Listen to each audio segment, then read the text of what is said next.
گزشتہ جمعے میں نے اطاعت رسول صلی اللہ علیہ وسلم کے حوالے سے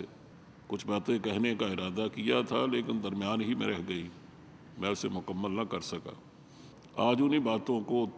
مکمل کرنا پیش نظر ہے۔ جو باتیں میں کہہ چکا ہوں اس کے ریپیٹ کرنے کی ضرورت تو نہیں ہے، امید ہے انشاءاللہ آپ کے ذہنوں میں ہوں گی، لیکن آج جو 3-4 باتیں کہنی ہیں ان میں پہلی بات یہ ہے کہ ہم نے اللہ اور اس کے رسول صلی اللہ علیہ وسلم کی اطاعت اور اتباع کے حوالے سے جو غلطیاں کی ہیں ان میں سب سے بڑی غلطی یہ ہے، اور یہ غلطی صرف ہماری نہیں باقی ساری دنیا میں بھی ہو رہی ہے، لیکن وہ تو مجبور ہیں بہت حد تک، لیکن ہم نے قصداً ان کی دیکھا دیکھی، ہمارے پڑھے لکھے لوگوں نے اور ہائیلی ایجوکیٹڈ لوگوں نے یہ جرم کیا ہے۔ وہ غلطی یہ ہے کہ زندگی جو ایک اکائی ہے ہم نے اس کو 2 حصوں میں تقسیم کر ڈالا۔ اللہ تعالیٰ نے نہ تو دماغ اللہ دو بنائے ہیں انسان کے اندر، نہ اس نے 2 دل پیدا کیے ہیں، اس لیے اس کے سوچنے سمجھنے کی قوت بھی ایک ہے، اس کے محسوس کرنے کا ذریعہ بھی ایک ہے۔ اس لیے قرآن کریم نے صاف فرمایا کہ ما جعل اللہ لرجل من قلبین فی جوفہ، اللہ تعالیٰ نے کسی کے پیٹ میں 2 دل پیدا نہیں کیے۔ جب دل ایک ہی ہے تو پھر انسان کو 2 حصوں میں تقسیم کرنے کا کیا مطلب؟ اور آج پڑھے لکھے لوگوں نے جو جدید و قدیم کی جو تقسیم پیدا کر رکھی ہے، اس نے بھی انسان کو 2 حصوں میں تقسیم کیا ہے۔ حالانکہ امر واقعہ یہ ہے کہ اقبال مرحوم نے یہ بات کہی تھی کہ زمانہ ایک، حیات ایک، کائنات بھی ایک، دلیل کم نظری قصہ جدید و قدیم۔ یہ قصہ جدید و قدیم تو کم نظری کی دلیل ہے۔ اسی انسان 2 حصوں میں بٹ نہیں سکتا، انسان ایک ہے تو وہ اس کو ایک ہی رہنا چاہیے۔ اس کے اعتقادات وہ زندگی کا اصل حاصل ہوتے ہیں اور زندگی پر حکمرانی کرتے ہیں، اسی کے تحت سوچ پلتی ہے، اسی کے تحت اعمال ڈھلتے ہیں، اسی کے تحت انسان کے اندر آداب زندگی جنم لیتے ہیں، اسی کے تحت اس کے مختلف رویے بنتے ہیں۔ اسی یہ تو ممکن نہیں ہے کہ ایک آدمی جو نماز پڑھتا ہے اور وہی جا کر رشوت بھی لیتا ہے، تو آپ یہ نہیں کہہ سکتے 2 آدمی ہیں، وہ آدمی ایک ہی ہے، لیکن اس کے احساسات اگر صحیح ہوتے، اس کے عقائد صحیح ہوتے، وہ صحیح معنی میں اللہ سے ڈرنے والا ہوتا اور اسے نماز واقعی اللہ ہی کی سمجھ کے پڑھی ہوتی، تو وہ کبھی رشوت لینے کی جرت نہ کرتا۔ تو یہ نہیں ہے، یعنی اصل بات یہ کہ کمزوریاں ہیں اور وہ ایک ہی انسان کی ہیں، اس میں 2 انسان کام نہیں کر رہے۔ لیکن مغرب نے ہمیں اس راستے پہ چلایا اور ہمارے پڑھے لکھے لوگ اس راستے پہ چل نکلے۔ مغرب کی تو میں نے عرض کیا کہ ان کی ایک مجبوری تھی کہ انہوں نے جب حضرت عیسیٰ علیہ السلام کی پیروی شروع کی اور ان کا اتباع شروع کیا، ان کی اطاعت شروع کی، ان کی جو سب سے بڑی مشکل پیش آئی وہ یہ تھی کہ بقول ان کے حضرت عیسیٰ علیہ السلام نے دنیا میں 33 سال گزارے، لیکن ان 33 سالوں میں سوائے 3 سال کے عیسائیت ان کے بارے میں کچھ نہیں جانتی۔ انہیں پہلے 30 سال جو ظاہر ہے کہ ان کی شادی کا زمانہ ہے، ان کے بچے پیدا کرنے کا زمانہ ہے، ان کی معاشرت کا زمانہ ہے، ان کی معیشت کا زمانہ ہے، بلکہ اگر ملکی حالات میں انہیں دخل دیا ہو تو ان کی سیاست کا زمانہ بھی ہے، لیکن ان تمام زمانوں کے حوالے سے عیسائیت ان کے بارے میں کچھ نہیں جانتی۔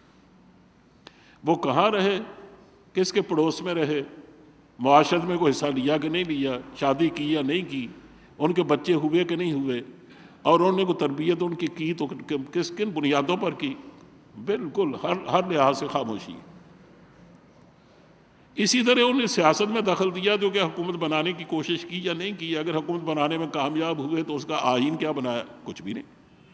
یعنی وہ اس بارے میں کچھ نہیں جانتے۔ چنانچہ جب انہوں نے ان کی اطاعت اور پیروی کی کوشش کی تو وہ لے دے کے رہ گیا کرسمس ڈے، کہ ان کے یہ کرسمس جو ہے نا، یہ اصل میں تو میلاد مسیح ہے، حضرت عیسیٰ علیہ السلام کی پیدائش کا دن ہے، جس کو شروع میں مذہبی انداز میں انہوں نے اپنے گرجا گاہوں میں گرجا گھروں میں منانا شروع کیا تھا، بعد میں آہستہ آہستہ باہر نکلے، اب ایسے باہر نکلے کہ اندر جانے کا نام ہی نہیں لیتے۔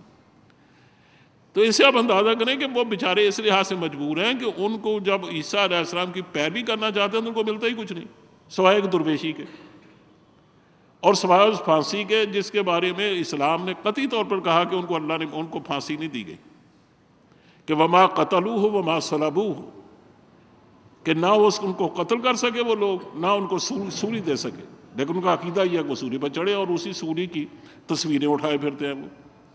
اور سب سے بڑی مقدس چیز ہے ان کے یہاں وہ سولی ہے عیسائیوں کے نزدیک، اور یہود بجا طور پر فخر کرتے ہیں کہ ہم نے ان کو سولی پر لٹکایا تھا۔ اس لیے جب انہوں نے ان کی اطاعت کی بنیاد پر ایک مذہب کو وجود دیا، اب مذہب میں مشکل یہ تھی کہ وہ اگر اس میں سیکولرزم کی بات نہ کرتے تو پھر مذہب ختم ہو کے رہ جاتا ہے، اس لیے کہ انہوں نے اپنے مذہب کو چونکہ ایک عیسیٰ علیہ السلام کی جزوی زندگی پر کی بنیاد تھی ان کے یہاں، اس لیے انہوں نے یہ عقیدہ اختیار کیا کہ مذہب اصل میں انسان کا اور اللہ کا ایک پرائیویٹ معاملہ ہے۔ جب تو گھر میں پرائیویٹ زندگی گزارتا ہے نا، اپنی بیوی کے ساتھ ہوتا ہے، بچوں کے ساتھ ہوتا ہے، بلکہ وہ بھی سو جاتے ہیں پھر رات کو وہ مناجاتیں کرتا ہے، یا 7ویں 8ویں دن کبھی گرجا گھر میں جا کر اللہ سے دعائیں مانگتا ہے، یہ اس کی پرائیویٹ زندگی ہے، اس میں تو اس کا رشتہ ہے اللہ کے ساتھ، اور اس میں ظاہر بعض اقوال ایسی درویشی کے کہ جس میں یہ کہا گیا کہ رہبانیت اصل میں سب سے بڑی چیز ہے جو ترک دنیا جو آدمی کو اللہ کے قریب کرتی ہے، اب اس کا نام تو انہیں عیسائیت رکھا۔ اب رہی باقی زندگی جس میں حکومت بھی ہے، جس میں ریاست بھی ہے، جس میں سیاست بھی ہے، جس میں معاشرت بھی ہے، جس میں معیشت بھی ہے، جس میں تعلیمی ادارے بھی ہیں، جس میں تعلیمی اصول بھی ہیں، جس میں تربیت گاہیں بھی ہیں، ان چیزوں کا کوئی تعلق انہوں نے مذہب سے باقی نہیں رہنے دیا، اس لیے وہ سمجھتے تھے کہ مذہب سے اگر ان کا رشتہ باقی رکھیں تو نہ تو اس کا وجود ہمیں ملتا ہے انجیل میں، اور نہ کہیں سراغ ملتا ہے عیسیٰ علیہ السلام کی زندگی میں، تو پھر کہاں سے لائیں اس کے لیے اصول ڈھونڈ کر؟ ہمیں خود بنانے پڑیں گے نا۔ اس لیے ہم اصولی طور پر یہ بات کیوں نہ طے کریں کہ ان کی زندگی کی جو رہنمائی ہے وہ سراسر مذہبی زندگی کے حوالے سے ہے، اور مذہب آدمی کا اور اللہ کا پرائیویٹ ایک رشتہ ہے، باقی رہی ان کی پبلک لائف، پرسنل لائف کے علاوہ جو ان کی پوری پبلک لائف ہے اس کا تعلق مذہب سے ہے ہی کچھ نہیں۔ اس کو کہتے ہیں سیکولرزم۔ اسی سیکولرزم کا سبق پڑھ کے ہمارے وہاں سے لوگ آئے، جو وہاں سے کوئی پی آئی ڈی کر کے آیا، کوئی ایم اے کر کے آیا، کوئی وہاں سے پڑھ کے آیا، انہوں نے یہاں کر اس کا سور پھونکنا شروع کر دیا، اور ہمارے نوجوان اپنی خواہشات کے تابع ہو کر زندگی گزارنا چاہتے تھے، انہیں سوچا یہ تو بڑا آسان مسئلہ ہے۔ اب انہوں نے بھی یہی کہنا شروع کر دیا کہ اصل میں پرائیویٹ زندگی جو ہے نا وہ تو ہے مذہب کے ساتھ اس کا تعلق، اور جہاں تک قانونی زندگی اور پبلک لائف کا تعلق اس کا مذہب سے کیا رشتہ۔ یہ جو میں کہہ رہا ہوں نا کہ یہ ان کی ایک مجبوری تھی، یہ میں اس لحاظ سے کہہ رہا ہوں، اقبال مرحوم نے کہا بھی ہے کہ سیاست کی بنیاد رہبانیت تھی، سماتی کہاں اس فقیری میں میری، کہ جو رہبانیت اگر ترک دنیا اگر سیاست کی بنیاد بن جائے تو اس میں میری اور حکومت کا تصور کہاں کھپ جائے گا، کہ سیاست کی بنیاد رہبانیت تھی، سماتی کہاں اس فقیری میں میری، اور سیاست نے مذہب سے پیچھا چھڑایا، چلی کچھ نہ پیرے کلیسا کی پیری۔ انہوں نے کہا یہ تو اصل میں اعجاز ہے نبی کریم صلی اللہ علیہ وسلم کا، انہوں نے کہا یہ اعجاز ہے ایک صحرا نشیں کا کہ بشیری ہے آئی نہ دار نذیری، کہ اس نے قانون بھی دیا، اس نے قانون کے مطابق باعلاج بھی دیے، اس نے طور اتوار بھی بخشے، اس نے ہمیں ریاستیں بھی دیں، اس نے ہمیں عدالت گاہیں بھی دیں، اس نے ہمیں حدود کا سبق بھی پڑھایا، اور اس نے بتایا کہ جو لوگ قانون کے ذریعے سے اخلاق کے ذریعے سے نہیں مانتے تو ان کو سزا دینے کا یہ بغیر چارہ کار نہیں ہے، تو وہ سزائیں بھی اللہ کی طرف سے نازل ہوئی ہیں۔ مطلب یہ کہ پورا دین جس میں بچے کی تربیت سے لے کر اس کے جوان ہونے تک، اس کے تربیت پانے تک، اس کی تعلیم حاصل کرنے تک، اس کی عملی زندگی میں داخل ہونے تک، اس کے بعد اس کے مختلف عمل کے مختلف درجوں میں اس کا اپنا مقام پیدا کرنے تک کوئی شعبہ ایسا نہیں ہے جس میں اسلام نے دخل نہ دیا ہو۔ یہ پہلی غلطی ہے جو ہم نے کی کہ جب ہم نے سیکولرزم کو تسلیم کر لیا اور یہ سمجھا کہ صرف مذہب کا رشتہ جو ہے وہ تو تعلق ہے پرائیویٹ زندگی سے، تو اب ظاہر ہے کہ نبی کریم صلی اللہ علیہ وسلم کی اطاعت چونکہ مذہب کے حوالے سے ہوتی ہے تو ہم صرف پرائیویٹ زندگی کی ان کی اطاعت کریں گے، باقی کیوں کریں گے؟ میں نام نہیں لیتا، آپ پڑھے لکھے لوگ ہیں، خود میرے خیال میں میری بات سے شاید اندازہ کر لیں۔ سندھ کے ایک بہت بڑے پیر صاحب ہوتے تھے، اب تو اللہ کو پیارے ہو گئے، اب ان کے جانشین ان کے بیٹے ہیں۔ باوجود اس کے کہ وہ لوگوں کی رہنمائی کر رہے تھے، اور لوگوں کی رہنمائی مذہب کے حوالے سے کرتے تھے نا، کہ میں ایک فلاں باپ کا بیٹا ہوں، اور وہ ایک مجاہد تھا، اس کا میں بیٹا ہوں، اور اس حوالے سے میں مذہبی تمہارا رہنما ہوں، اور تمہیں جو بھی دین سیکھنا میرے حوالے سے دیکھنا۔ اور ان کا حال یہ تھا کہ یہ جو دین کا شعبہ ہے نا، سزائیں دینا، قانون دینا، اور ملکی زندگی میں قانون کا نافذ ہونا،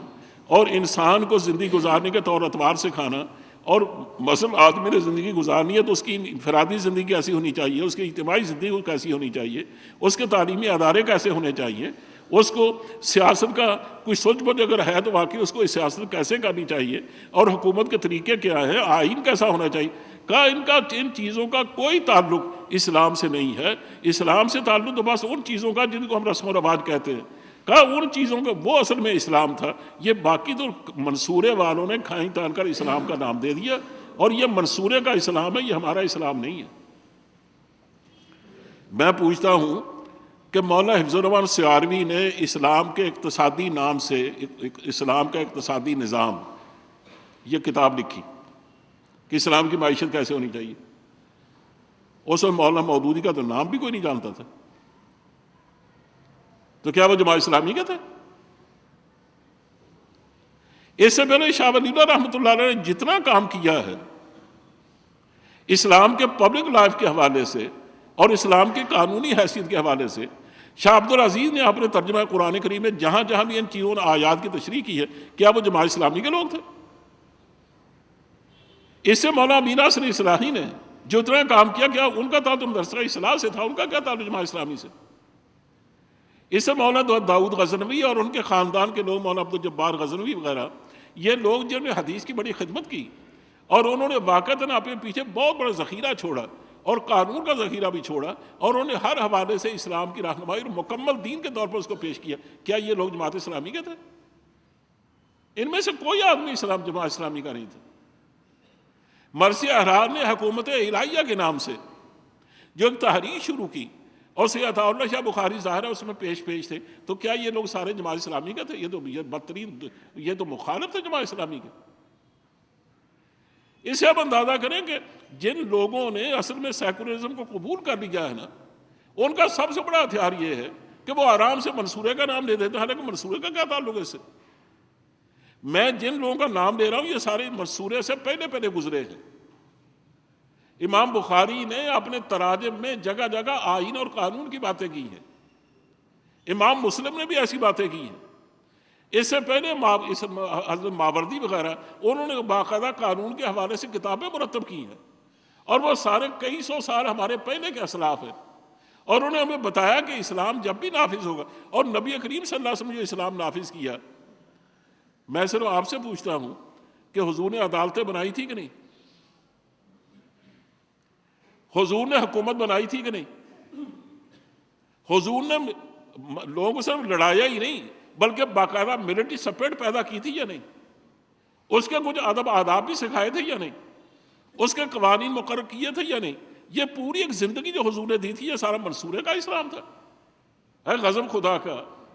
کہ جو اصل میں جس چیز کا تعلق اللہ اور اللہ کے رسول سے ہے اور قرآن و سنت سے ہے، ہم اس کو ایک عام سیاسی سا نام دے کر اس کو ختم کرنے کے درپے ہیں۔ ANP جب بھی نام لیتی ہے وہ اسی کا نام لیتی ہے، یا ہمارے سیاستدان اکثر جو نام لیتے ہیں وہ اسی نام کے سہارے سے اپنی دکان چلانے کی کوشش کرتے ہیں۔ تو کہنا یہ ہے کہ جو سب سے پہلی غلطی کی ہے ہم نے اور آج تک کرتے چلے آ رہے ہیں، وہ یہ ہے کہ اسلام انسان کی زندگی دو حصوں میں نہیں ہے، وہ ایک ہی انسان ہے، اس کی دو حصوں میں آپ تقسیم نہیں کر سکتے۔ اس لیے اس کا جو دین ہے نا وہ دو حصوں میں تقسیم نہیں ہے۔ اس کا جو انفرادی دین ہے وہ بھی قرآن و سنت سے ثابت ہے، جو اس کا اجتماعی دین ہے وہ بھی قرآن و سنت سے ثابت ہے، اس کی جو حدود ہے وہ بھی قرآن و سنت سے ثابت ہے، اس کی جو معیشت سیاست ہے اس کے اصول وہ سارے قرآن و سنت سے ثابت ہیں۔ تو یہ پورے کا پورا دین ہے، اور اس پورے کا دین کا اتباع کرنا اور پیروی کرنا یہ نبی کریم صلی اللہ علیہ وسلم کی اطاعت ہے۔ میں کہنا صرف یہ چاہتا ہوں کہ اطاعت رسول میں جو چیز ایک بڑی رکاوٹ پیدا ہو رہی ہے نا، اور ہمارے بڑے بڑے سیاستدان جس کا بہانہ بنا کر وہ اچھا ایک بات مجھے بتائیے، حضرت صدیق اکبر جب خلیفہ بنے نبی کریم صلی اللہ علیہ وسلم کے، تو 10 دن نہیں گزرے جب بے شمار قسم کے فتنوں نے سر اٹھایا۔ ان میں جو بڑے بڑے فتنے تھے، ان میں ایک فتنہ تو تھا مانعین زکوٰۃ کا۔ کچھ قبیلوں نے یہ کہا ہم زکوٰۃ نہیں دیں گے، ہم مدینے کو زکوٰۃ دیتے یعنی حضور کو دیتے تھے، اب مدینے کی ریاست کو کیوں دیں اور اس کے خلیفہ کو کیوں دیں، ہم نہیں دیں گے۔ کوئی 3 آدمیوں نے جعلی نبوت کا کھڑا رچایا، ان میں مسیلمہ کذاب نے تو حضور کے زمانے میں حضور کو خط لکھا اور حضور نے اس کو مسیلمہ کذاب کا نام دیا اور حکم دیا اس کو جب بھی موقع میرے قتل کر دو اسے اسود انسی اور دوسرے لوگوں نے 3 آدمیوں نے مختلف جگہوں میں انہوں نے اس نبوت کا دعویٰ کیا۔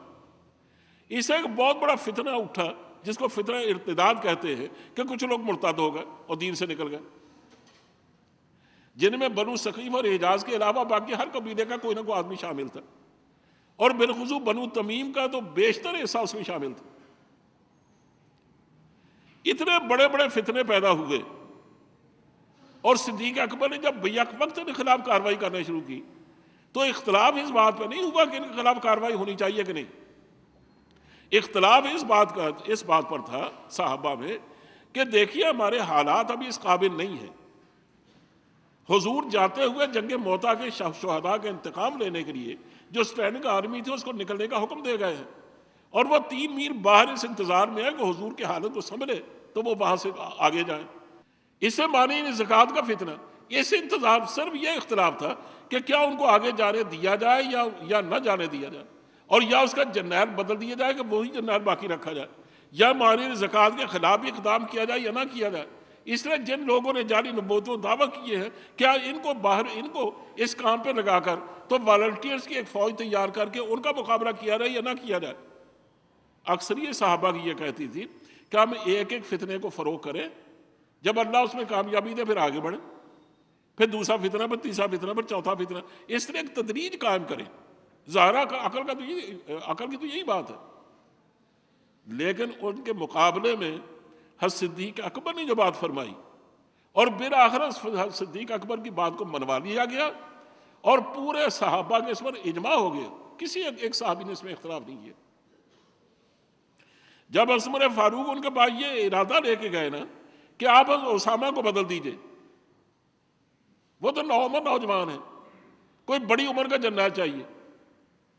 انہیں حضرت عمر سے ناراض ہوتے ہوئے کہا کہ عمر، کیا میں اس آدمی کو معزول کر دوں جس کا تقرر حضور نے فرمایا؟ تمہیں کوئی عقل ہے کوئی کہ حضور تو ایک جنرل مقرر کرے اور میں بعض مسرتوں کے شکار ہو کر اس کو بدل ڈالوں؟ کہا قحافہ کا بیٹا بدل دے اسے۔ وہ شرمندہ ہوئے کہ میں نے واقعی غلطی کی۔ انہوں نے کہا چلیے پھر مانعین زکوٰۃ، ان کو چند دن کے لیے مہلت دے دیجئے۔ صدیق اکبر نے فرمایا کہ میری بات سن اٹھ کر نے ان کی داڑھی پڑھ کے کھینچی اور کہا عمر تو جاہلیت میں بڑا جبار تھا، اسلام میں آ کر بزدل ہو گیا، اور کہا مجھے تم ایک بات بتاؤ کہ حضور میرے سپرد جو امانت کر کے گئے ہیں وہ امانت ہے جن میں کی 5 بنیادیں ہیں، شہادت اور لا الہ الا اللہ ایک تو یہ، اور دوسرا اقام الصلاۃ و ایتاء الزکوٰۃ و حج البیت و اپنے صوم رمضان، یہ 5 ہیں اس کی بنیادی ارکان، اور یہ 5 بنیادیں ہیں۔ کہ آج ایک بنیاد گر رہی ہے کہ وہ کہتے ہیں ہم زکوٰۃ نہیں دیں گے۔ اگر میں اس کو برداشت کر لوں چاہے چند دنوں کے لیے صحیح، تو کل کو دوسری بنیاد گرے گی، پرسوں تیسری گرے گی، اور ترسوں چوتھی گرے گی۔ تو بتا میں اللہ کے رسول کے سامنے کیا منہ لے کے جاؤں گا؟ وہ جب مجھ سے پوچھیں گے کہ ایک امانت تمہارے سپرد میں کر کے آیا تھا، تم نے کیا کیا، کیا حفاظت کی اس کی؟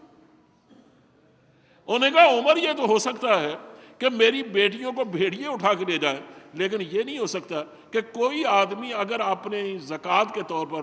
وہ تسمہ دیا کرتا تھا جیسے اونٹ کا گھٹنا باندھتے ہیں تو وہ بھی میں چھوڑ دوں، یہ میں گوارا نہیں کروں گا۔ اور آپ نے ایک تاریخی جملہ ارشاد فرمایا جو میرا خیال ہے میری بات کی وضاحت کے لیے کافی ہے. فرمایا ایون کا الدین وانا حی، کیا دین میں کمی کی جائے اور میں زندہ رہوں؟ میں یہ ساری باتیں کرنے کے بعد آپ سے صرف ایک سوال کرتا ہوں، یہ مانعین زکوٰۃ سے اجتماعی زندگی کی زکوٰۃ وصول کرنا یہ ریاست کا کام تھا، کسی ایک آدمی کا نہیں. فوج کا باہر بھیجنا یہ ریاست کے سربراہ کا کام تھا، کسی ایک آدمی کا نہیں. اس لیے جن لوگوں نے دعویٰ کیا تھا نبوت کا ان کو ان کے انجام تک پہنچانا اور کافر کردار تک پہنچانا یہ بھی حکومت کا کام تھا. کیا حکومت نے یہ کہا یہ تو پبلک لاز کے کام ہے، اور پبلک لاز تو اسلام میں داخل ہی نہیں ہے. اسلام تو ایک مذہب ہے، اور مذہب کا تعلق پرائیویٹ زندگی سے ہوتا ہے. ہمارا ان کاموں سے کیا تعلق؟ جو چیزیں ہماری پرائیویٹ زندگی کا تعلق رکھتی ہیں ہم وہ کام کریں گے، اور یہ دوسرے جو کام ہے ان کا ہم سے کیا تعلق؟ بالکل کسی ایک صحابی نے یہ نہیں کہا، اس لیے کہ وہ جانتے تھے کہ مذہب ایک دین، یہ مذہب نہیں ایک دین ہے، اور دین اسلام وہ پوری زندگی پر محیط ہے. آدمی سوتا بھی ہے تو اللہ کے دین کے مطابق، جاگتا ہے تو اس کے دین کے مطابق، 5 نمازیں پڑھتا ہے اس کے دین کی پابندی کرتا ہے، وہ روزہ رکھتا ہے اس کے دین کی پابندی کرتا ہے، حتیٰ کہ وہ کفر سے ٹکراتا جہاد کرتا تب بھی دین کے حوالے سے. یعنی کوئی کام بھی کرتا ہے نا وہ پڑھتا پڑھاتا ہے تو دین کے حوالے سے کرتا ہے. ایسے دین کے حوالے سے تو ہمیں کسی جگہ بھی چھٹی نہیں ہے کہ ہم یہ کہیں کہ یہ کام دین میں شامل نہیں ہے اس لیے ہم اس کی پابندی نہ کریں، وہ پابندی کریں اس کا تعلق ہمارے دین سے ہے. اور دین صرف نام ہے، پبلک لاز کا نہیں بلکہ پرائیویٹ زندگی کا. اس سے آپ اندازہ کر سکتے ہیں کہ ہم نے اللہ کے رسول کے بارے میں خود بلکہ پروردگار کے بارے میں، ان کے احکام کے بارے میں، ان کی سنت کے بارے میں جو ہم نے غلطیاں کی ہیں ان میں بنیادی غلطی یہ ہے کہ ہم نے انسانی زندگی کو 2 حصوں میں تقسیم کر ڈالا، بلکہ مسلمان کی زندگی کو 2 حصوں میں تقسیم کر ڈالا. بلکہ اس سے بہتر بات یہ کہ دین کو ہم نے 2 حصوں میں تقسیم کر دیا کہ جو پرائیویٹ زندگی وہ باقی رکھا اور باقی دین کو ہم نے چھوڑ دیا، بالکل عیسائیت کی طرح. تو میں نے بتایا کہ ان کی تو ایک مجبوری تھی، ان کے پاس تھا ہی کچھ نہیں. آپ کی کیا مجبوری تھی؟ بھائی ایک تو یہ بات ہے جو میں آپ سے کہنا چاہتا تھا. دوسری ایک اور بات، آپ مثلا اگر گاڑی چلاتے ہیں تو آپ نے دیکھا ہوگا کہ ایک تو یعنی جب اپنی گاڑی پر آدمی بیٹھتا ہے تو وہ ہمیشہ بائیں طرف چلنے کی کوشش کرتا ہے. قانون یہی ہے. ہمارے ٹرانسپورٹ کے جو بائی لاز ہیں یعنی جو ٹریفک لاز ہیں ان میں ہم جب دیکھتے ہیں کہ گرین لائٹ ہوتی ہے تو ہم آگے بڑھ جاتے ہیں، اور ریڈ لائٹ ہوتی ہے تو رک جاتے ہیں. اور اگر ہم اس کی مخالفت کریں تو ہمیں سارجنٹ پکڑ لیتا ہے اور ہمارا چالان کر دیتا ہے. ہم اوورٹیک کرتے ہیں اس کے بھی کچھ قوانین ہیں، ہم مڑتے دائیں یا بائیں اس کے بھی کچھ قوانین ہیں. لیکن اگر ہم ان تمام قوانین کی پابندی کرتے رہیں تو ہمیں کم ٹریفک کا سارجنٹ کبھی نہیں پکڑے گا. لیکن کیا اس کے ساتھ یہ بھی پابندی ہے کہ ہم ان قوانین کی تعریف بھی کریں؟ ہم جب بیٹھے اپنی سیٹ پر تو جیسے ہم ان قوانین کی پابندی کریں ساتھ ساتھ دروشی بھی پڑھتے رہیں اور یہ بھی کہیں واہ کیا بات ہے جی، جن لوگوں نے یہ قانون بنایا ان کا تو کہنا ہی کیا ہے، ان کی تعریفوں کی انتہائی کوئی نہیں ہے. یہ قانون تو اتنا اچھا ہے کہ بس کچھ نہ پوچھیے کہ اس پر تو میری ساری زندگی قربان ہونے کے لائق ہے. تو اس طرح کی کیا باتیں کرنا ہماری ذمہ داری ہے؟ ایک آدمی اگر قانون نہیں توڑتا اس پر کوئی جرم نہیں، اس پر کوئی قانون شکنی کا جرم عائد نہیں ہوتا، بے شک وہ 1000 گالیاں دے، وہ سیٹ پر بیٹھتا ہے گالیاں دینا شروع کر دے. لیکن بڑے وہیں جہاں گرین لائٹ ہو اور جہاں سرخ لائٹ ہو وہاں رک جائے تو بے شک وہ گالیاں دیتا ہے، اس سے کوئی فرق نہیں پڑتا. اور کوئی آدمی یہ نہیں کہتا اور کوئی وکیل بھی یہ نہیں کہتا کہ تم نے قانون شکنی کا ارتکاب کیا. کیوں نہیں؟ یہی بات ہے نا. اب میں آپ سے پوچھتا ہوں، نبی کریم صلی اللہ علیہ وسلم نے جب پانی پیا نا تو آپ نے دائیں ہاتھ سے پکڑا اور 3 گھونٹ میں آپ نے پانی پیا. کھانا کھایا تو بیٹھ کے کھایا، کھڑے ہو کر نہیں کھایا. کھڑے ہو کر پانی پینا بعض بات ثابت ہے لیکن مجبوری کے تحت روا روی میں، یا خشک پھلوں کا کھانا ثابت ہے لیکن کھانا کھڑے ہو کر کبھی نہیں آپ نے کھایا. اس سے جب بھی آپ سونے کا خاص انداز تھا. نماز کا وقت ہوا تو فوراً آپ نے نماز پڑھی اور نمازیں دن میں 5 پڑھی. یعنی اور بھی زندگی کے جتنے معمولات حضور نے انجام دیے، چاہے وہ اجتماعی زندگی ہو چاہے وہ انفرادی زندگی ہو، چاہے اس کا تعلق صلح سے ہو، چاہے اس کا تعلق جنگ سے ہو، کچھ بھی ہو، چاہے معاملہ، چاہے آپ کسی سے معاہدہ کر رہے ہو، چاہے معاہدہ توڑ رہے ہیں، یعنی ہر طرح کے حالات میں جو کچھ بھی آپ نے زندگی گزاری ہے، ہم ان کے اتباع کرنے، ان کی پیروی کرنے، ان کی اطاعت کرنے کے پابند ہیں۔ لیکن اگر ہم اس اطاعت کرتے ہوئے یہ بھی کہیں کہ ٹھیک ہے میں یہ پانی تو پیتا ہوں یار دائیں ہاتھ سے پڑھ کر، لیکن ہے بالکل واہیات کا، یہ کیا بات ہے؟ میں چائے پیتا تو ہوں دائیں ہاتھ سے پڑھ کر، لیکن میرا جی چاہتا ہے کہ بائیں ہاتھ سے پڑھ کے پیوں،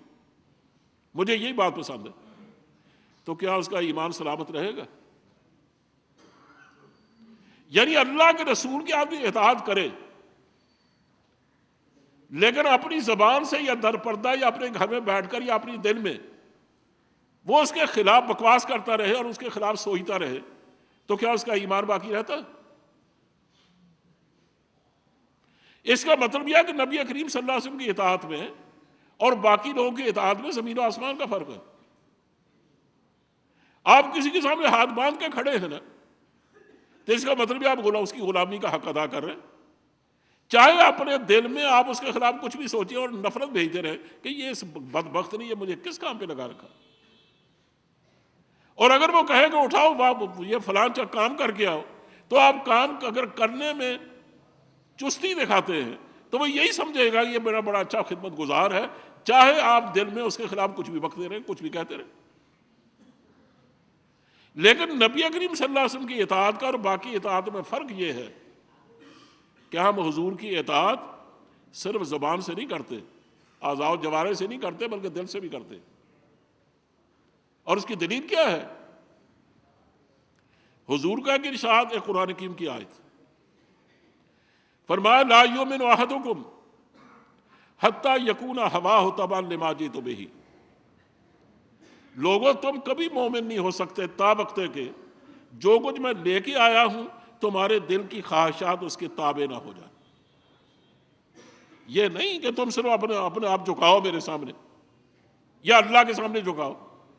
یا جہاں تمہیں جھکنے کا حکم دیا تو وہاں جھک جاؤ، جہاں کھڑے ہونے کا حکم دیا وہاں کھڑے ہو جاؤ، جو کام کرنے کا حکم دیا وہ کام کرو، لیکن تمہارا دل اس کے ساتھ شامل نہ ہو۔ تو کہا یہ نہیں ہے میری اطاعت اور میرا اتباع، اور یہ اللہ کی اطاعت۔ اللہ کی اطاعت اور میری اطاعت کیا ہے کہ جیسے ہی تم اس کام کو کرو تو تمہارا دل بھی اس کے ساتھ جھکے،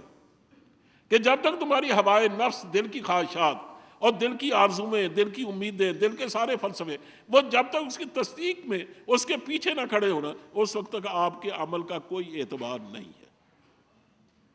مجھے یاد پڑتا ہے کہ ایک عالم دین تھے مدینہ منورہ میں، یہ بات بزرگوں سے میں نے یہ بات سنی ہے، مجھے نہیں معلوم یہ بات کہاں تک صحیح ہے، اللہ بہتر جانے، وہ ظاہرہ کون نے بات کہی تھی، ذمہ داری سے کہی ہوگی، ان کا انتقال ہو گیا، جنت البقیع میں ان کو دفن کیا گیا۔ جنت البقیع کا حال یہ ہے، اور اسے جنت المعلا کا بھی، کہ وہاں چونکہ جگہ زیادہ زیادہ پتھریلی یا اپنے سنگریزوں والی ہے، اس لیے اس کو کھول کے دیکھتے ہیں کہ اگر ہڈیاں ہی رہ گئی ہوں صرف تو اس کے ساتھ دوسری ڈیڈ باڈی کو اتار دیتے ہیں، یہی طریقہ ان کا، ورنہ اتنی جگہ ہی نہیں ہے۔ ہر آدمی خواہش ہے کہ میری وہاں قبر بنے، تو اتنی جگہ تو نہیں ہے وہ کہ ہر آدمی کو وہاں جگہ ملے۔ چنانچہ ان عالم کو انہیں اس میں دفن کیا، اور کچھ عرصے کے بعد، چند مہینوں کے بعد ضرورت پڑی جب ان کی قبر کھولنے کی، تو حیران ہو کے دیکھا کہ وہاں وہ ان کا تو نشان ہی نہیں ہے، بلکہ ان کی جگہ جو ڈیڈ باڈی لیٹی ہوئی وہ تو ایک لڑکی کی ہے، اور لڑکی بھی اپنے ملک کی نہیں، جرمن کی معلوم ہوتی۔ اب تو ان کی انتہا نہ رہی حیرانی کی کہ یا اللہ یہ قصہ کیا ہے؟ یہ معلوم یہ ہوا کہ جرمن میں ایک خاتون نے اسلام قبول کیا تھا، اور وہ رات دن دعائیں کرتی، یا اللہ مجھے مدینہ لے جا، مجھے مکے لے جا، مجھے وہاں، میں وہاں کی زیارت کرنا چاہتی ہوں، حتیٰ کہ اس کی موت واقع ہو گئی۔ اور اس کے ماں باپ نے کوشش کر کے، حالانکہ وہ غیر مسلم تھے، انہیں بتایا مسلمانوں کو کہ وہ تو رات دن مدینہ جانے کی خواہش رکھتی تھی، وہ مدینہ لے آئے اور یہاں ان کو دفن کر دی۔ نہیں، بلکہ ایسا نہیں، کہ یہاں جب لا کے دفن کیا یہ جگہ خالی تھی تو یہاں دفن کر دیا گیا ان کو، لیکن وہ صاحب کہاں گئے؟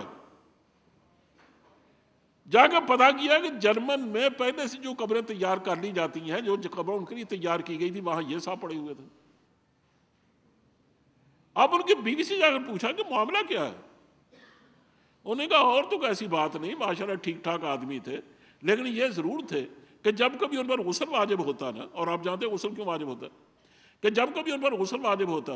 تو وہ عام طور بڑی کراہت کا اظہار کرتے کہ یہ کیا اسلام نے خام خواہ پابندی لگا رکھی ہے کہ غسل کہ ایسا اگر ہو جائے تو آدمی کو غسل کرنا ضروری ہے، اس میں ایسی کیا کہ آدمی کے جسم سے ایک چیز نکلتی ہے تو اس میں ناپاکی کی کیا بات ہے؟ اگر وہ اس بار لگی رہے تو اس کو دھونا کیوں ضروری ہے، اور کیا ضروری ہے کہ آدمی اس کے لیے غسل کرے؟ کہا اس پر بڑی تقدر کا اظہار کرتے، یہ اللہ نے اس کی سزا دی کہ تم نے نبی کریم صلی اللہ علیہ وسلم کی سنت کے بارے میں توہین آمیز رویہ اختیار کر رکھا ہے، تمہاری یہ جگہ جنت البقیع نہیں بلکہ جرمن ہے، اور جنت البقیع اس کی جگہ ہے جس نے واقعی نبی کریم صلی اللہ علیہ وسلم ایک ایک بات پر فدا ہونے کی قسم کھا رکھی تھی۔ اس سے آپ اندازہ کر سکتے ہیں۔ تو اس لیے میں نے کہا کہ حدیث یہ کہتی ہے کہ جب تک تمہاری ہوائے نفس اور دل کی خواہشات اس دین کے تابع نہ ہو جائیں جن کو میں لے کے آیا ہوں، اس وقت تو تم مومن نہیں ہو سکتے۔ یہ تو حدیث کہتی ہے۔ قرآن کریم کی سن لیجئے، وہ کہتا ہے فلا وربک لا یؤمنون، اے پیغمبر مجھے تیرے رب کی قسم ہے۔ اس میں حضور کے رب کی قسم، حالانکہ قسم کا مطلب یہ ہے کہ مجھے اپنی قسم ہے۔ یہ جو کہا گیا تیرے رب کی قسم، اس کا مطلب یہ ہے کہ اس میں ایک عزت افزائی ہے، اس میں ایک پیار ہے، ایک محبت کا کلمہ ہے، یہ کہ یہ بتانا کہ نوازا جا رہا ہے حضرت صلی اللہ علیہ وسلم کو کہ آپ کے رب کی قسم ہے مجھے، میں قسم بھی کھاتا ہوں تو آپ کے رب کی کھاتا ہوں۔ کیا بات ہے، بات سے باہر نکلتی ہے۔ حضرت عائشہ صدیقہ، ظاہر ہے کہ وہ تو بیوی تھی نا نبی کریم صلی اللہ علیہ وسلم کی، صرف ایک امتی تو نہیں تھی، اور کبھی نہ کبھی ایسا ضرور ہو جاتا ہے کہ بعض آدمی کو کوئی بات سمجھ میں نہیں آتی، اس لیے اپنے شوہر کی کسی بات سے اختلاف ہو جاتا ہے، لیکن ادباً اس کا اظہار تو نہیں کیا جاتا، لیکن دل میں تو ہوتا ہے نا کہ میں سے اختلاف کر رہی۔ اس طرح کبھی اختلاف ہوتا نا نبی کریم صلی اللہ علیہ وسلم سے، تو وہ کہتی کچھ نہیں تھی، لیکن بعد میں غور کرتی تو پتہ چلتا کہ نہیں حضور کی بات صحیح تھی، تو وہ اس پر توبہ کر لیتی ہوں گی۔ تو حضور نے ایک دن فرمایا کہ عائشہ، جب تم مجھ سے ناراض ہوتی ہو نا تو تم کہتی تو کچھ نہیں ہو لیکن میں پہچان لیتا ہوں۔ انہوں نے کہا حضور آپ کیسے پہچان لیتے؟ فرماتے ہیں میں اس طرح پہچانتا ہوں کہ تم اس وقت میرے رب کی قسم نہیں کھاتی، یہ نہیں کہتی کہ بے رب محمد، کہ مجھے محمد کے رب کی قسم، یہ نہیں کہتی آپ، بلکہ آپ یہ کہتی ہیں میں ابراہیم کے رب کی قسم کھاتی ہوں۔ تو میں سمجھ لیتا ہوں تو مجھ سے ناراض ہوتی۔ تو حضرت عائشہ نے جواب دیا، واقعی ان کی ذہانت کی دلیل ہے، فرمانے لگی کہ واللہ یا رسول اللہ لا اترک الا اسمک، کہ حضور میں آپ کو نہیں چھوڑتی سوائے آپ کے نام کے، آپ کا نام نہیں لیتی میں، لیکن میرے دل میں تو آپ ہی ہوتے ہیں، میرے دل میں تو اور کوئی نہیں آتا، کہ میں آپ کے نام کے سوا کسی چیز کو نہیں چھوڑتی۔ تو حضور مسکرائے۔ یہاں بھی دیکھیں، اس کا مطلب یہ ہے کہ کسی کے حوالے سے اللہ کا نام لینا یہ ایک محبت کی دلیل ہے نا، اسی اللہ نے فرمایا کہ مجھے قسم ہے پیغمبر تیرے رب کی، لا یؤمنون، یہ لوگ مومن نہیں ہو سکتے حتیٰ یحکموک فیما شجر بینہم، حتیٰ کہ جو بھی ان کے درمیان جھگڑا پیدا ہو جائے، کسی چیز میں اختلاف پیدا ہو جائے اور اس کو لے جانا پڑے عدالت میں، تو یہ بجائے آپ کو حکم بنانے کے کسی اور کو اگر حکم بنائے، اپنا فیصلہ کرنے والا بنائے، کسی اور کو جج بنائے، تو یہ لوگ مومن نہیں ہیں۔ اور قرآن کی میں دوسری جگہ اس کی تائید میں بات کہی، کہا الم تر الی الذین یزعمون انہم آمنوا بما انزل الیک وما انزل من قبلک، کہا کیا ہے پیغمبر، کیا آپ نے دیکھا ان لوگوں کو جن کا دعویٰ یہ ہے کہ ہم تو ایمان لائے ہیں آپ پر بھی اور پہلے لوگوں پر بھی، لیکن حال ان کا کیا ہے؟ یریدون ان یتحاکموا الی الطاغوت، ان کا دل یہ چاہتا ہے اور ارادہ ان کا یہ ہوتا ہے کہ کوئی بھی معاملہ ان کے درمیان پیش آئے نا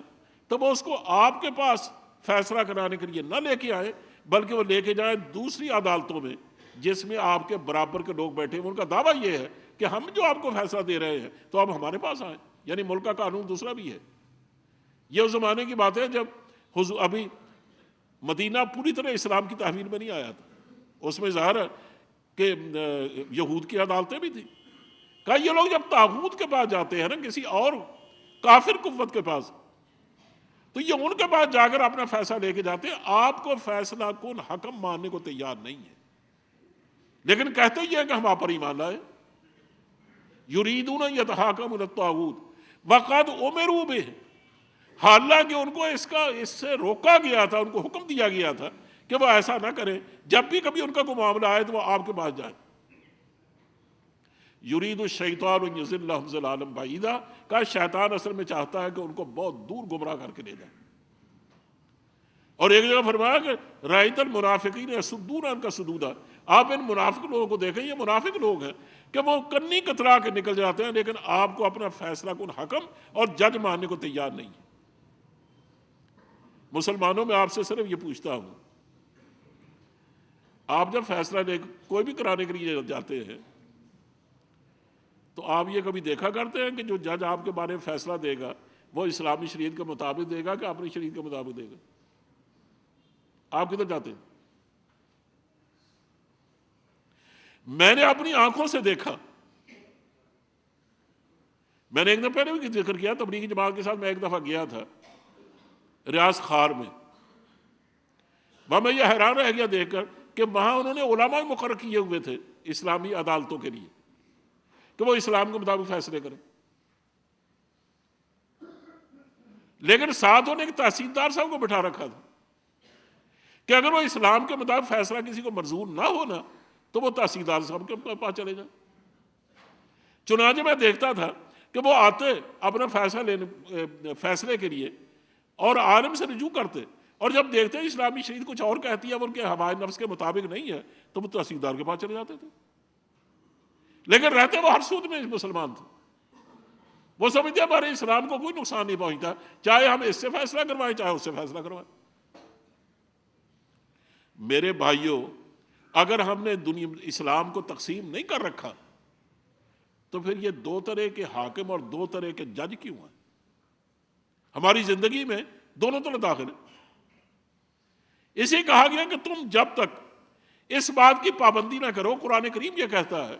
کہ نبی کریم صلی اللہ علیہ وسلم کو اپنی زندگی کا فیصلہ کن حیثیت دینے، اتھارٹی مانو کہ وہی جو فیصلہ کریں گے وہی فیصلہ ہوگا، ان کے خلاف ان کو فیصلہ کرتا ہے تو ہمیں وہ قبول نہیں ہے۔ کہ اگر تم کسی اور کے فیصلے کو قبول کرتے ہو تو تم نے حضور کی اطاعت نہیں کی بلکہ آپ کی نافرمانی کی ہے۔ ایک تو یہ بات کہتا ہے قرآن کریم، دوسری بات یہ کہتا ہے ثم لا یجدوا فی انفسہم حرجا مما قضیت، کہ جب ایک تو یہ کہ آپ کے پاس آئیں فیصلہ لینے کے لیے، اور جب آپ فیصلہ کر دیں چاہے وہ ان کی خواہش نفس کے مطابق ہو یا نہ ہو، اور چاہے وہ اس کو پسند کریں یا نہ کریں، اور چاہے ان کے مفادات اس میں باقی رہیں یا نہ رہیں، لیکن ان کا حال یہ ہو کہ آپ کے فیصلے کو اس لیے تسلیم کریں کہ ان کے دل میں اس کے لیے کوئی تنگی بھی نہ آنے پائے، کہ دل کھل اٹھے کہ یا اللہ تیرا شکر ہے، ٹھیک ہے میرے خلاف فیصلہ صحیح، لیکن ہے تو اللہ کے رسول کا نا، ہے میرے پروردگار کا، تو مجھے اس پر خوش ہونا چاہیے۔ اور تیسری بات یہ کہ وَيُسَلِّمُوا تسلیما، اس پر درود و سلام بھی پڑھیں، بعض لوگوں نے یہ ترجمہ کیا، اور بعض لوگوں نے یہ ترجمہ کیا کہ اس کو اپنے دل کی گہرائیوں سے مانیں کہ یا اللہ تیرا شکر ہے کہ جو اللہ کے رسول نے فیصلہ دیا میں اس پر خوش ہوں، اور میں دل کی گہرائیوں سے اس پر مطمئن ہوں کہ واقعی یہی فیصلہ تھا، کیونکہ اللہ کا رسول تو ظاہرہ وہی فیصلہ کرے گا جو اللہ فیصلہ فرمائے گا۔ میں کہتا ہوں اگر اطاعت اس چیز کا نام ہے، اور قرآن کریم کہتا کہ اس کے بغیر اطاعت مکمل نہیں ہوتی اور تمہارا ایمان بھی مکمل نہیں ہوتا، تو ہم تو اکثر یہ کرتے ہیں کہ ہماری زندگی کا معمولی سا کوئی معاملہ بھی ہو تو ہم ایسی جگہ اس کے فیصلے نہیں جاتے ہیں جو کم از کم اسلامی قانون کے مطابق نہ ہو بلکہ اور میرے اپنے مفادات کے مطابق ہو، تو میں اس کو قبول کروں گا، اسلامی قانون کے فیصلے کو کبھی قبول نہیں کروں گا۔ غفار صاحب کیا کیا باتیں، مجھے تو بڑا رونا آتا کسی وقت کہ میں بات چھیڑ چکا ہوں، ویسے بھی وقت زیادہ ہو گیا 5 منٹ۔ میرے پاس ایک دن میں یونیورسٹی میں تھا تو ایک ڈپارٹمنٹ کے سربراہ تھے، ایک پروفیسر، وہ بھی پی ایچ ڈی تھے اور ان کی بیگم بھی پی ایچ ڈی تھی، لیکن دونوں کا آپس میں اختلاف ہو گیا۔ انہوں نے جو ان کے خسر تھے وہ تھے کرنل، جو ان کے سالے تھے وہ تھے میجر۔ ان سے کہنے لگے کہ دیکھیے تم بھی نیک آدمی ہو اور میں بھی شکر اللہ کا، اللہ اور اس کے رسول کو مانتا ہوں، کیا ایسا نہیں ہو سکتا کہ ہم کسی عالم دین کو اپنا حکم بنا لیں؟ کیونکہ دین کو تو وہی جانتے ہیں نا۔ آپ جس کو کہیں، کوئی بڑا عالم ہو، یا ایک نہیں 2 بنا لیں، ایک آپ کا ایک میرا، ہم ان کو حکم بنا لیں، وہ جو فیصلہ کریں ہم اس کو مان لیں۔ کانگریس بات پر راضی ہو تو مجھے تو یہ بڑی آسانی کی بات ہے۔ اب ذرا اندازہ فرمایا آپ، وہ کرنل صاحب فرمانے لگے کہ کل تک جو لوگ ہمارے گھروں کی روٹیاں کھا کر پلتے رہے، یہ ہمارے گھر کے کھانے والے ٹکڑے کھانے والے لوگ، ان سے ہم اپنے معاملات کے فیصلے کروائیں؟ ہم تو ان سے کروائیں گے جو امریکہ سے اور برطانیہ سے اور دوسری ان یونیورسٹیوں سے پڑھ کے آئے ہیں۔ وہ جہاں اسلامی شریعت کے مطابق ہو یا اس کے خلاف ہو، خلاف ہی ہوں گے، تو ہم تو ان سے فیصلے کروائیں گے۔ یہ ہمارے گھر کے ٹکر فروش جو ہیں اور ہمارے گھر کے ٹکڑے کھانے والے، ان سے تو فیصلے نہیں کروا سکتے۔ اندازہ کریں،